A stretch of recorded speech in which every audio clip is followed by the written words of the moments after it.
आप सभी को नमस्कार। ज्ञानकोश यूट्यूब चैनल में एक बार फिर से आप सभी का स्वागत है।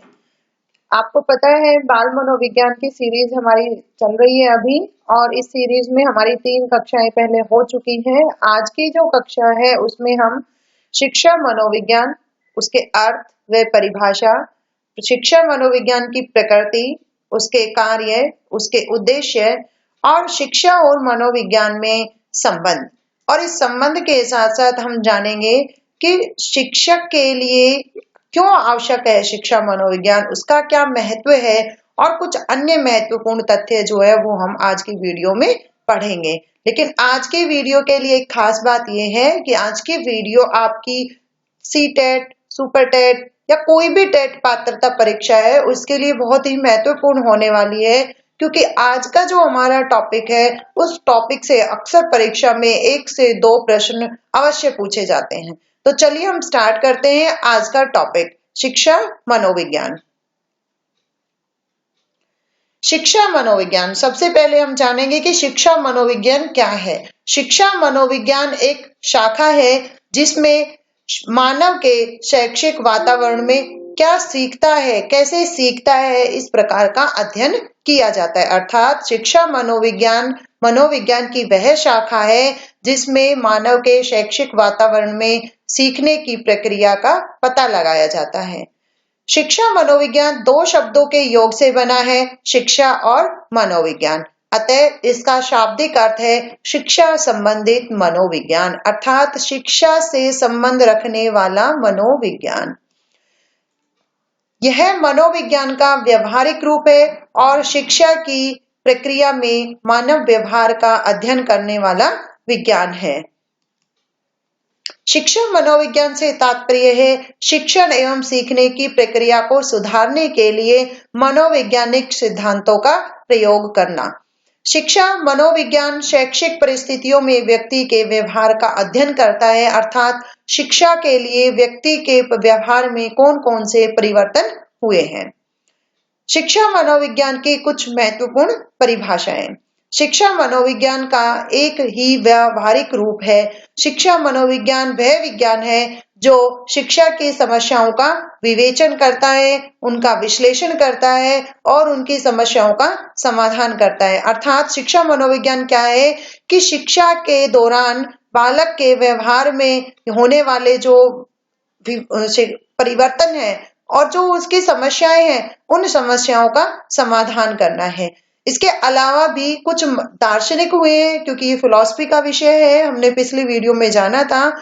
तो कुछ दार्शनिक हुए हैं, उन्होंने बताया, इसको परिभाषित करने का भी प्रयास किया है।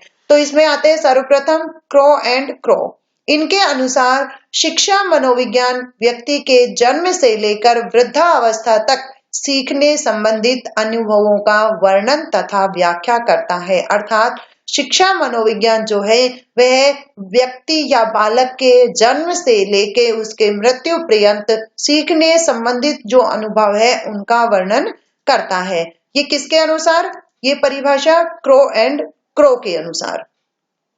जेम्स ड्रेवर, इनके अनुसार शिक्षा मनोविज्ञान व्यवहारिक मनोविज्ञान की एक शाखा है जिसमें मनोवैज्ञानिक सिद्धांतों तथा खोजों के प्रयास के साथ ही शिक्षा की समस्याओं के मनोवैज्ञानिक अध्ययन से संबंधित है। अर्थात जेम्स ड्रेवर के अनुसार शिक्षा मनोविज्ञान जो है मनोवैज्ञानिक सिद्धांतों तथा खोज के प्रयोगों के साथ शिक्षा की समस्याओं का मनोवैज्ञानिक अध्ययन करता है। नेक्स्ट है स्किनर के अनुसार शिक्षा मनोविज्ञान मानवीय व्यवहार का शैक्षिक परिस्थितियों में अध्ययन करता है, अर्थात बालक या मनुष्य के व्यवहार का शैक्षिक परिस्थितियों, शिक्षा की जो परिस्थितियां हैं उनके साथ में उनका अध्ययन करता है। शिक्षा मनोविज्ञान की प्रकृति, नेचर ऑफ एजुकेशनल साइकोलॉजी। शिक्षा का कार्य क्या है? शिक्षा मनोविज्ञान का कार्य है शिक्षा से संबंधित जुड़ी हुई जो भी समस्याएं हैं उन समस्याओं का हल ढूंढना। शिक्षा मनोविज्ञान विद्यार्थी की शिक्षा प्राप्त करने की और शिक्षक की शिक्षण प्रक्रिया, अर्थात यहाँ पर इन्होंने दो बातें बताइए, पहला शिक्षार्थी जो शिक्षा ग्रहण करता है और दूसरा शिक्षक जो पढ़ाने वाला है। इन दोनों की शिक्षण प्रक्रिया का अध्ययन करता है और इसका उद्देश्य है उन सभी संभावनाओं का पता लगाना है जो मानव के व्यवहार का संशोधन तथा विकास करने में उपयोगी है। अब यहाँ एक चीज ध्यान देनी है कि शिक्षा मनोविज्ञान जो है उसके यहाँ पे दो कार्य बतलाए हैं। पहला क्या है कि शिक्षक और शिक्षार्थी की जो शिक्षण प्रक्रिया है उसका अध्ययन करना, वह किस प्रक्रिया से पढ़ रहा है, और दूसरा जो मानव का व्यवहार अर्थात उस शिक्षा के द्वारा मानव या बालक के व्यवहार में क्या संशोधन, अर्थात संशोधन का अर्थ है कि वह उस पूर्व ज्ञान में क्या नया नवीन ज्ञान को उसमें जोड़ पा रहा है या नहीं, अर्थात उसका विकास हो रहा है या नहीं, इसका पता लगाया जाता है। नेक्स्ट है शिक्षा मनोविज्ञान की प्रकृति को निम्न बिंदुओं के द्वारा भी हम जान सकते हैं, अर्थात यह मनोविज्ञान की एक शाखा है। अर्थात शिक्षा मनोविज्ञान क्या है, यह मनोविज्ञान की एक शाखा है। इस शाखा में क्या है, इसमें कुछ नियम है और कुछ सिद्धांत है जिनका प्रयोग किया जाता है, अर्थात यह नियमबद्ध है, इसमें नियम बनाए गए हुए हैं, इसके कुछ रूल्स हैं, उनको फॉलो करना होता है और कुछ सिद्धांत है जिनका यहाँ पर प्रयोग किया जाता है। यह व्यवहारिक मनोविज्ञान है, इसके प्रयोग से मनुष्य की शिक्षा को प्रभावशाली बनाया जाता है। अर्थात शिक्षा मनोविज्ञान क्या है, इससे यह एक व्यवहारिक मनोविज्ञान है और इसके प्रयोग से मनुष्य की शिक्षा को प्रभावशाली बनाया जाता है। इसके द्वारा भविष्यवाणी की जाती है। भविष्यवाणी किस प्रकार की, ज्योतिष वाली भविष्यवाणी नहीं है यहाँ पर। इसके द्वारा बालक के ज्ञान अर्थात उसकी तर्क, उसकी बुद्धि लब्धि को नापकर उसके भविष्य के को ध्यान में रखते हुए भविष्यवाणी की जा सकती है कि बच्चे की रुचि, उसका इंटरेस्ट देखकर उसका कार्य क्षेत्र व्यवहारिक शिक्षा जो है, उसकी व्यवसायिक शिक्षा, उसके प्रति हम उसको परामर्श दे सकते हैं, उसका निर्देशन कर सकते हैं। ये वो वाली भविष्यवाणी है। नेक्स्ट है इसके द्वारा मनुष्य के व्यवहार को समझा जाता है, अर्थात बालक के व्यवहार को समझा जाता है और व्यवहार को जानकर ही हम उसे आगे की शिक्षा देते हैं। इसके सिद्धांत सार्वभौमिक होते हैं, अर्थात यूनिवर्सल है, सभी के ऊपर इन सिद्धांतों को लागू किया जा सकता है। शिक्षा मनोविज्ञान अतीत की अपेक्षा वर्तमान की घटनाओं के क्या और क्यों से संबंधित है, अर्थात शिक्षा मनोविज्ञान की एक बहुत ही महत्वपूर्ण विशेषता यह है कि यह अतीत की अपेक्षा अर्थात जो बीत चुका है ना, पुरानी बातों को छोड़कर यह नवीन वर्तमान में एट प्रेजेंट जो घटनाएं हो रही है उन घटनाओं से संबंधित बालकों का अध्ययन करता है और उसके संबंध में शिक्षण में जो भी कठिनाइयां आती हैं उनका समाधान निकालने का प्रयास करता है। नेक्स्ट, शिक्षा मनोविज्ञान एक सकारात्मक मनोविज्ञान है, अर्थात यह है पॉजिटिव। यहाँ पर पॉजिटिव, बच्चे को एक सकारात्मक माहौल दिया जाता है, उसकी थिंकिंग, उसका जो चिंतन है ना, उसको सकारात्मक दृष्टिकोण दिया जाता है। इस प्रकार शिक्षा मनोविज्ञान एक सकारात्मक मनोविज्ञान है। मनुष्य की शारीरिक व मानसिक शक्तियों का अध्ययन किया जाता है, अर्थात शिक्षा मनोविज्ञान के द्वारा हम बालक की शारीरिक व मानसिक शक्तियों का अध्ययन करके हम उसे दिशा निर्देश दे सकते हैं। नेक्स्ट है शिक्षा मनोविज्ञान के कार्य, फंक्शन ऑफ एजुकेशनल साइकोलॉजी। बच्चों की वृद्धि एवं विकास के बारे में ज्ञान प्राप्त करना, अर्थात इसका मुख्य कार्य क्या है। शिक्षा मनोविज्ञान के बहुत सारे कार्य हैं, इसमें सर्वप्रथम आता है बच्चों की वृद्धि एवं विकास के बारे में जानना, अर्थात पूर्व ज्ञान के आधार पर, और बच्चे की वृद्धि जो है वो शारीरिक मानसिक दोनों प्रकार से हो सकती है, फिजिकली उसका विकास हो रहा है या नहीं हो रहा है। नेक्स्ट है बच्चे की प्रकृति के बारे में ज्ञान प्राप्त करना, अर्थात बच्चे की प्रकृति, उसका नेचर जानना, उसका स्वभाव के बारे में जानना कि इसका स्वभाव कैसा है। बच्चे के अच्छे समायोजन में सहायता प्रदान करता है और कुसमायोजन से बचाता है, अर्थात जो शिक्षा मनोविज्ञान है इसके आधार पर हम बालक के व्यवहार को जानकर उसे एडजस्टमेंट अर्थात समायोजन करने में सहायता प्रदान करता है, वह अपने समाज में अपने बच्चों के ग्रुप में कैसे रह सकता है। शिक्षा की प्रकृति एवं उद्देश्यों को समझने में सहायता प्रदान करना, अर्थात शिक्षा मनोविज्ञान जो है शिक्षा की प्रकृति और शिक्षा एक कुछ निश्चित उद्देश्य होते हैं। हमने बताया था शिक्षा के दो प्रकार होते हैं, औपचारिक और अनौपचारिक। जो औपचारिक शिक्षा होती है वह उसके कुछ न कुछ उद्देश्य भी निर्धारित होती है। 1 वर्ष काल का 2 वर्ष काल का उसका निर्धारित पाठ्यक्रम होता है। उस पाठ्यक्रम के आधार पर बच्चे को उसके शिक्षा के प्रकृति और उस उद्देश्य को समझने में सहायता करता है। नेक्स्ट है विद्यालय विषयों में उपलब्धि एवं छात्रों की योग्यताओं को मापने की विधियों में प्रशिक्षित देता है, अर्थात विद्यालय की जो गतिविधियां हैं, कुछ विद्यालय स्तर पर गतिविधियां होती हैं, जैसे स्टडी को लेकर भी कंपटीशन होते हैं और खेल कूद इत्यादि जो प्रतियोगिताएं होती हैं उनके आधार पर भी प्रशिक्षण किया जाता है। बच्चे की बुद्धि लब्धि नापी जाती है। विभिन्न विषयों के उपलब्धि एवं छात्रों की योग्यताएं, छात्र की जो एबिलिटी क्षमता है उन सबको जांचने में भी सहायता करता है। नेक्स्ट है शिक्षण व अधिगम के सिद्धांतों एवं तकनीकों को प्रस्तुत करता है, अर्थात शिक्षण अधिगम के सिद्धांत होते हैं एवं नवीन जो तकनीक है, नवीन जो विधियां हैं उनको लागू करने में भी हमारी सहायता करता है। शिक्षा मनोविज्ञान के उद्देश्य, ऑब्जेक्टिव ऑफ एजुकेशनल साइकोलॉजी। शिक्षा मनोविज्ञान दोनों जो है उनका मुख्य उद्देश्य होता है संपूर्ण व्यक्तित्व का विकास और उसमें निरंतर होने वाली वृद्धि, अर्थात शिक्षा मनोविज्ञान का एक उद्देश्य है कि बालक का विकास हो, उसमें निरंतर वृद्धि हो, बच्चे का डेवलप करना। शिक्षा मनोविज्ञान के जो उद्देश्य है यह संकीर्ण ना होकर एक विस्तृत बहुत ही ब्रॉड एरिया के अंतर्गत आते हैं। चलिए हम जानते हैं इसके कुछ महत्वपूर्ण उद्देश्य।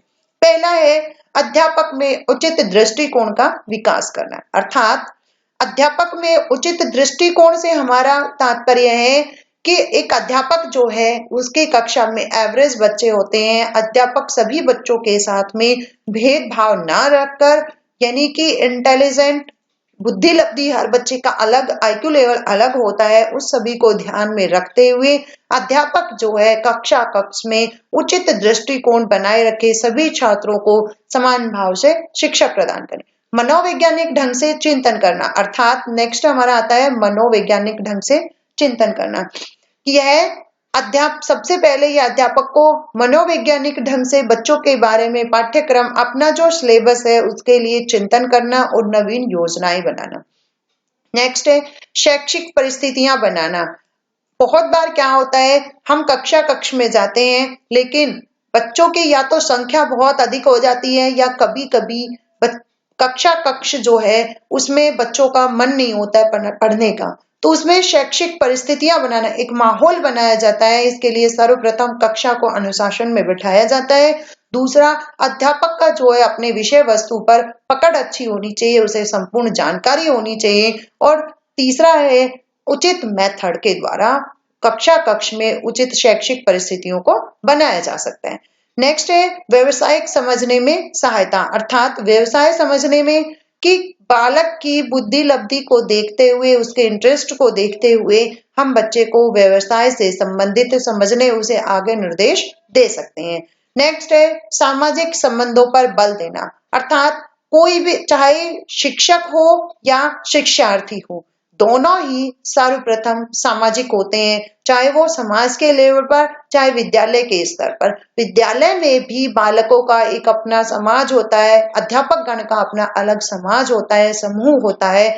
उस समाज में जो संबंध है उसके संबंधों पर बल देना, अर्थात सर्वप्रथम बालक को सामंजस्य स्थापित करना, एडजस्टमेंट करना सिखाया जाता है और वह सामाजिक संबंधों पर बल देता है, उनको समझता है, उनको बनाए रखने के लिए वह अपने आप को समायोजित करता है। नेक्स्ट, मापन मूल्यांकन विधियां बताना कि एक अध्यापक के लिए शिक्षा मनोविज्ञान उसे बच्चे का मापन एवं मूल्यांकन करने के लिए विधियां बतलाता है। मापन मूल्यांकन के लिए पहले साक्षात्कार विधि है, बहुत सारी विधियां हैं, वैसे तो बहुत सारी आती हैं, आजकल वस्तुनिष्ठ जो विधियां हैं उनका अत्यधिक प्रयोग किया जाता है, लेकिन वास्तव में शिक्षा मनोविज्ञान विद्यालय स्तर पर मापन एवं मूल्यांकन के लिए नवीन विधियों को बतलाता है। नेक्स्ट है प्रशासन संगठन में मार्गदर्शन, अर्थात एक अध्यापक जो है वह प्रशासनिक स्तर पर एवं संगठन में मार्गदर्शन कर सकता है। नेक्स्ट है वैज्ञानिक दृष्टिकोण का विकास करना।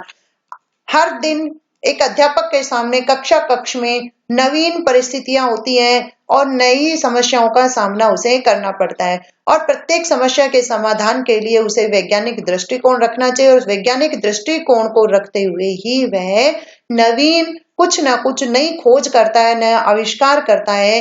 तो यही उसका वैज्ञानिक दृष्टिकोण जो है वह उसके विकास करने में शिक्षा मनोविज्ञान उसकी सहायता करता है। नेक्स्ट है सहानुभूतिपूर्ण व्यवहार, अर्थात अध्यापक का जो व्यवहार है वह अपने छात्रों के साथ में उसमें सहानुभूति भी होनी चाहिए। अर्थात यदि अध्यापक बहुत ही क्रूर हो जाता है, बच्चों को दंडित करता है, तो उससे बच्चे भयभीत होने लगते हैं और भय के साथ में बच्चा कभी भी आगे नहीं बढ़ पाता। इस प्रकार एक अध्यापक का जो व्यवहार है वह कक्ष में सहानुभूतिपूर्ण व्यवहार भी होना चाहिए। नेक्स्ट है विषय वस्तु संगठन में सहायता, अर्थात जो शिक्षा मनोविज्ञान है वह एक अध्यापक को उसके विषय वस्तु का संगठन करना, विषय वस्तु को कैसे एक्सप्लेन करना है, कैसे बच्चों को पढ़ाना है, इत्यादि जो समस्याएं हैं वो अध्यापक की सहायता करता है।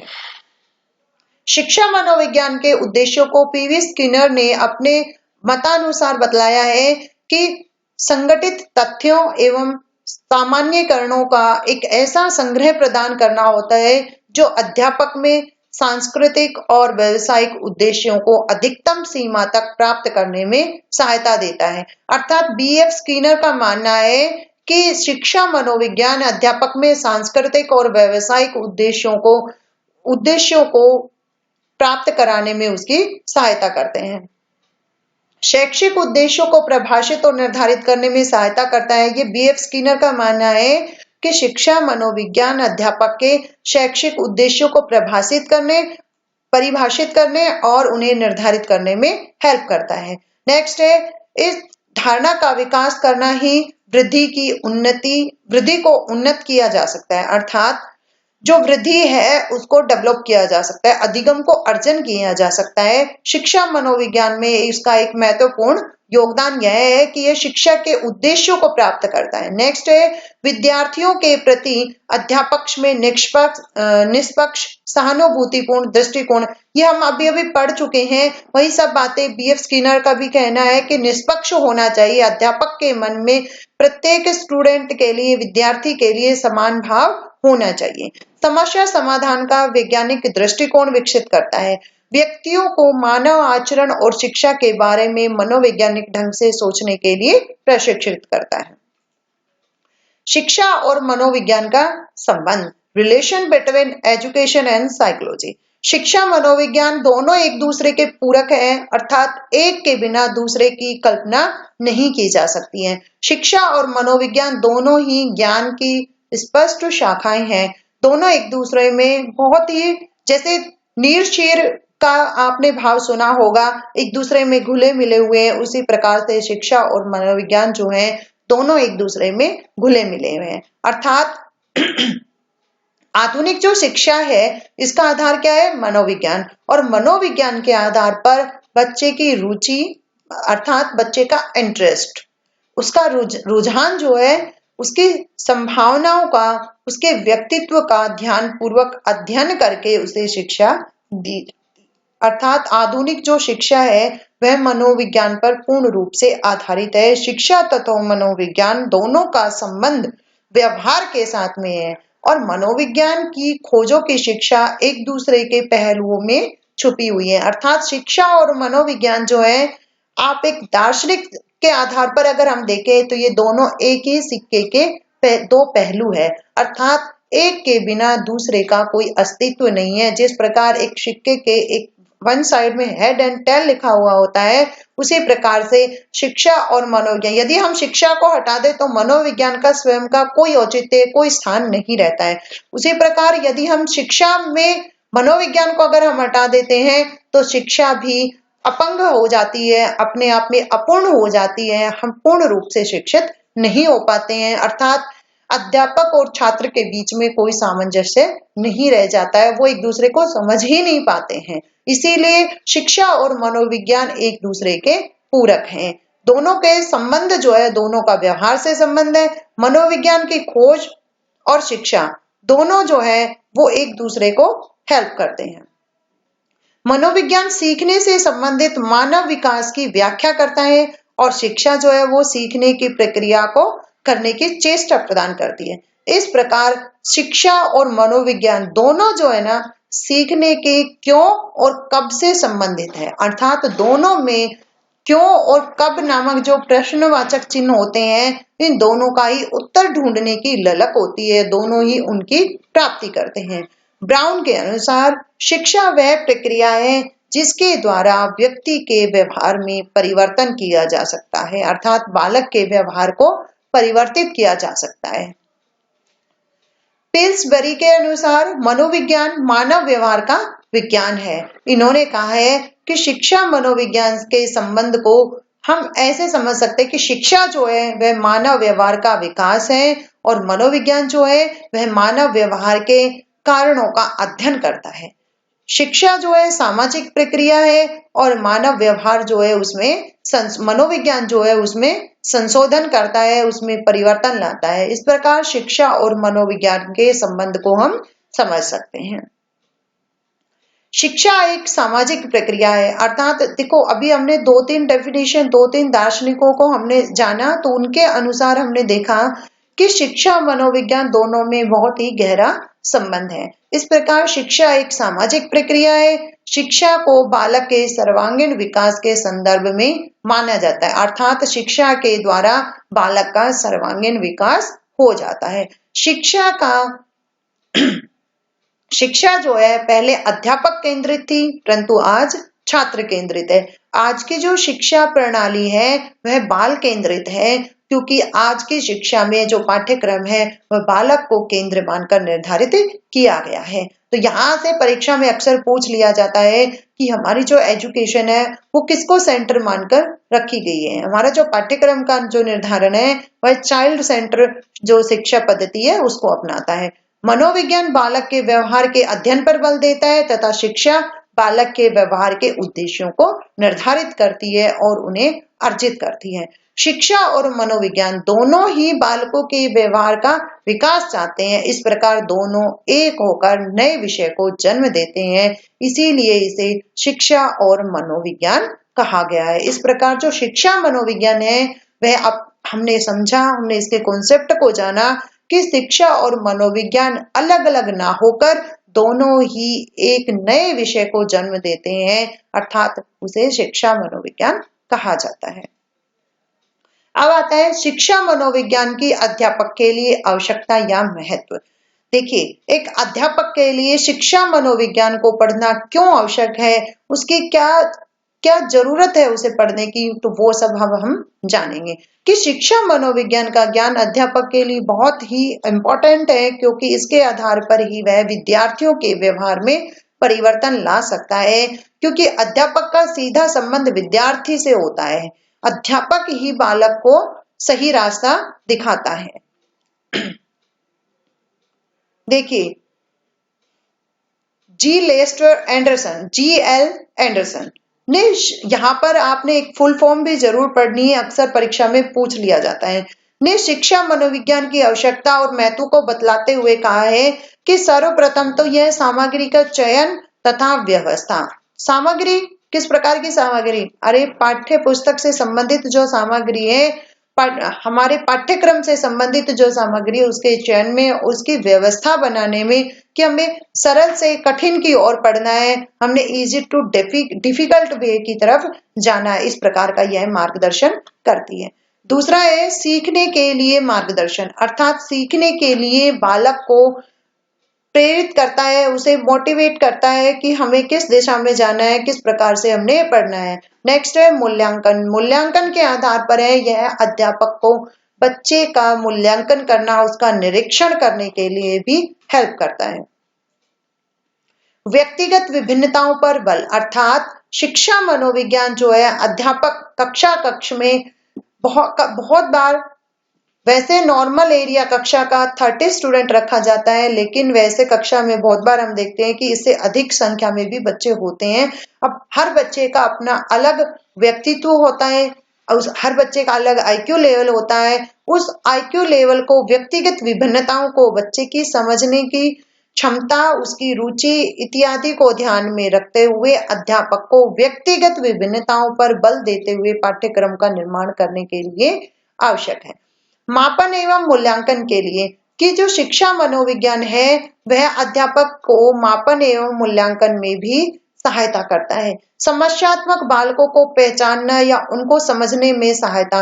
अब समस्यात्मक जो बालक होते हैं, अर्थात वैसी वाली समस्या नहीं, ये पढ़ने या लिखने से संबंधित जिन बालकों को समस्या होती है, जिनको बोलने में समस्या होती है, जिनको रीडिंग करने से प्रॉब्लम होती है या फिर किसी को देखने में जो प्रॉब्लम होती है, उन बालकों के लिए को समझने के लिए अध्यापक को शिक्षा मनोविज्ञान का ज्ञान होना आवश्यक है। बहुत बार एक ही कक्ष में हम कोई भी क्वेश्चन जो है 2 से 3 बार पढ़ा देते हैं या पाठ को पढ़ा देते हैं, फिर भी कुछ बच्चे हैं जिन्हें समझ में नहीं आता है, तो इस प्रकार के जो छात्र होते हैं उन्हें समस्यात्मक बालकों की श्रेणी में रखा जाता है और ऐसे बालकों के लिए अध्यापक को उचित व्यवस्था, जैसे जिन्हें दिखने में थोड़ी बहुत समस्या है तो हम उन बालकों को आगे की बेंचेस पे बिठाकर हम समझा सकते हैं, या फिर जिन्हें सुनने की जो समस्या है, सुनने या देखने से संबंधित समस्या है, उन बालकों के लिए हम ये वाला उपाय अपना सकते हैं। इसके साथ ही कुछ बच्चों में चलने की या बैठने में जो समस्याएं होती है,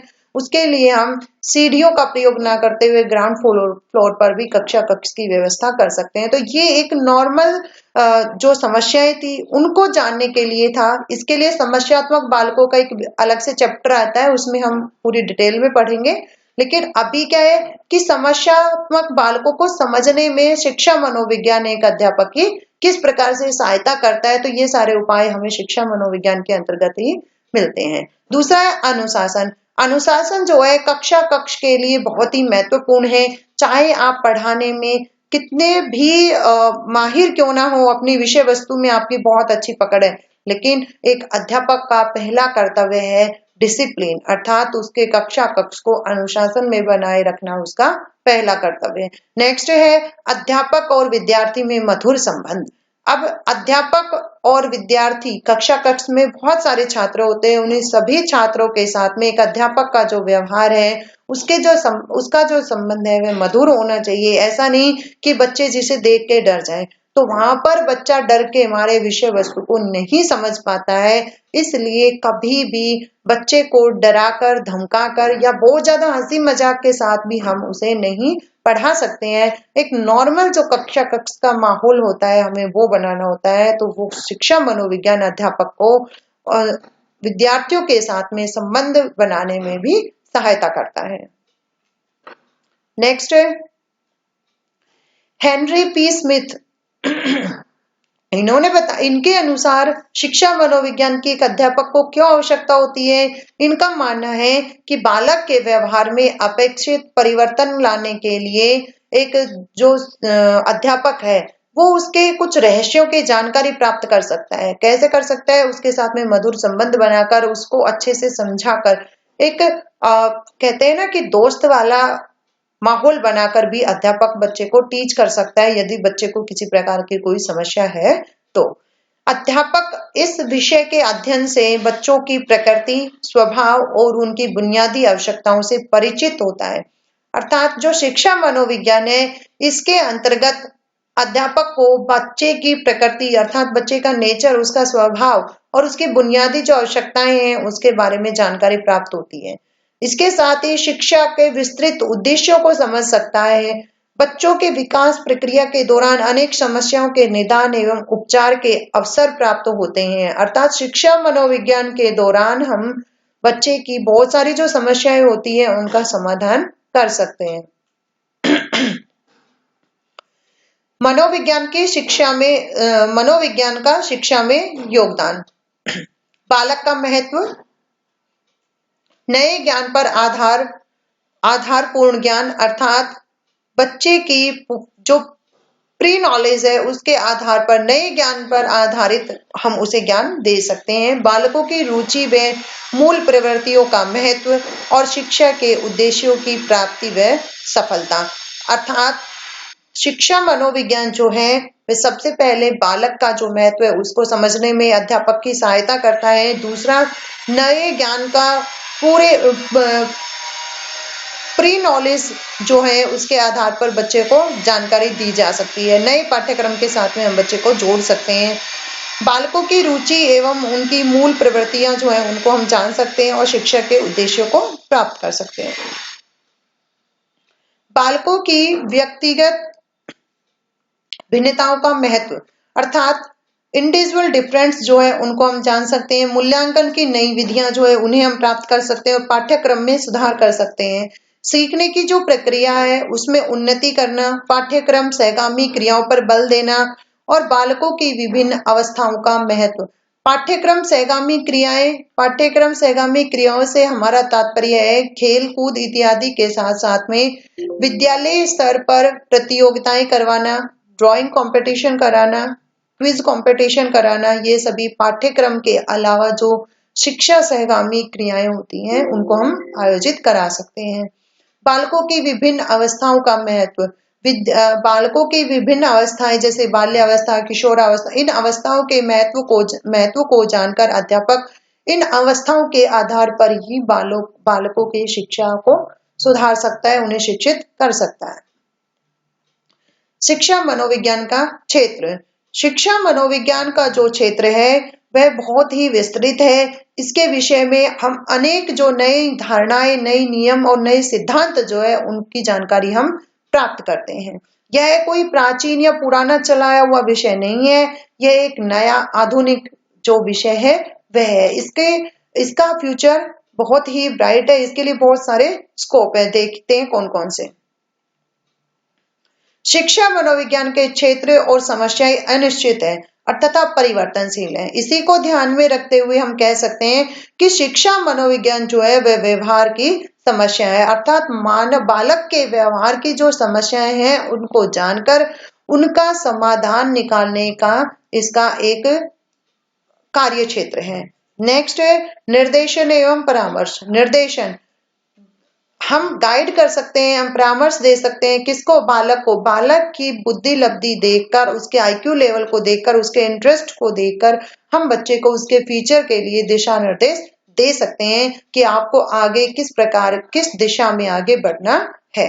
नेक्स्ट है व्यक्तिगत विभिन्नताओं की समस्या, कि इंडिविजुअल जो डिफरेंस है उसकी जो समस्याएं हैं, हर व्यक्ति का अलग अपना स्वभाव होता है, उसकी विभिन्न रुचियां अलग अलग होती है, पसंद नापसंद, इसी के आधार पर हम बच्चे की जो समस्याएं हैं उनको जान सकते हैं।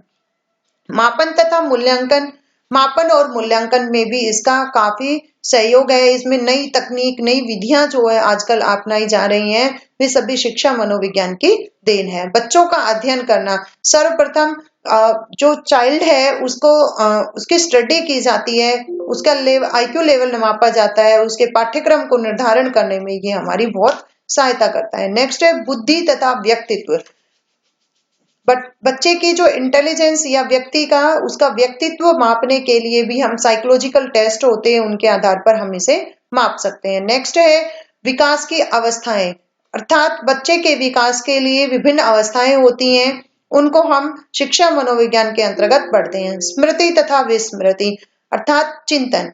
स्मृति, हम किसी भी विषय वस्तु को कितने समय तक याद कर सकते हैं, कब हम भूलते हैं, किन कारणों से भूलते हैं, ये सब हम आगे नेक्स्ट की जो वीडियो आएंगी उनमें हम जानेंगे। अभिप्रेरणा तथा चिंतन आदि। अभिप्रेरणा अर्थात बच्चे में, जैसे मान लो किसी बच्चे का पढ़ने में इंटरेस्ट कम है तो हम उसे मोटिवेशनल अभिप्रेरित करके भी हम उसकी पढ़ने के प्रति जो इच्छा है उसको हम जागृत कर सकते हैं, और बच्चे में का जो चिंतन अर्थात उसके जो चिंतन करने की जो क्षमता है उसको भी नापा जा सकता है, उसको भी जाना जा सकता है।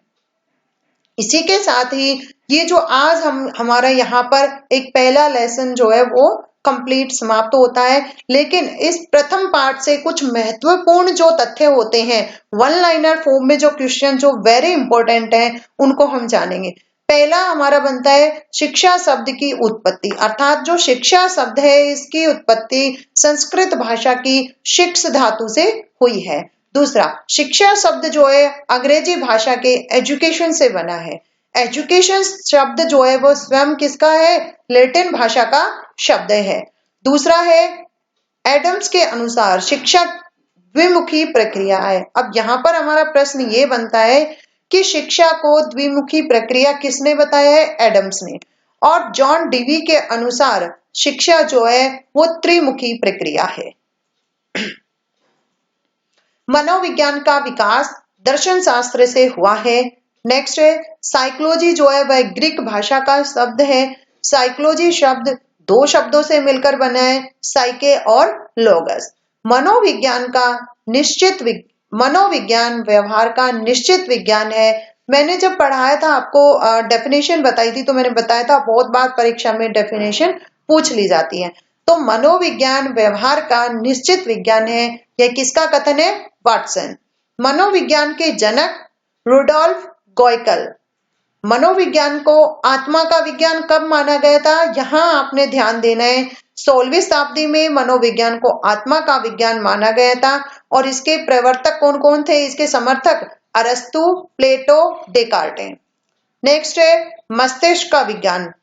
17वीं शताब्दी, यहाँ शताब्दी को लेकर भी प्रश्न पूछा जा सकता है। 17वीं शताब्दी में मनोविज्ञान को मस्तिष्क का विज्ञान माना गया था।